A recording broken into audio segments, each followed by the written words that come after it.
Nagprotesta ang ilang estudyante ng Parañaque National High School Main dahil sa umano'y sexual harassment mula sa ilang guro. Ayon sa isang nagpakilalang dating estudyante ng naturang paaralan, matagal na raw itong nangyayari pero hindi umano inaaksyonan. Naroon ang mga taga-Parañaque Police para panatilihin ang kaayusan sa rally. Nag-iimbestiga na rin daw ang pulisya kaugnay sa mga aligasyon. Sa gitna ng rally, bumaba ang nagpakilalang presidente ng Parent Teacher Association ng eskwelahan para hikayatin ang mga estudyante na makipagdialogo.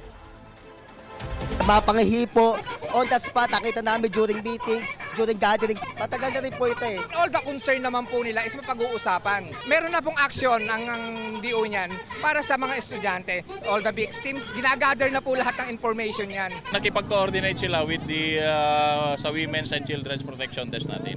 Kung yung complainant ay willing na mag-complain, nandun kami. Tumanggi magbigay ng pahayag ang prinsipal ng Parañaque National High School. Sa halip, nagbigay sila ng kopya ng pahayag mula sa Department of Education Parañaque Schools Division. Iniimbestigahan na raw nila ang mga aligasyon ng sexual abuse, alinsunod sa mga batas, patakaran ng DepEd at Child Protection Protocols.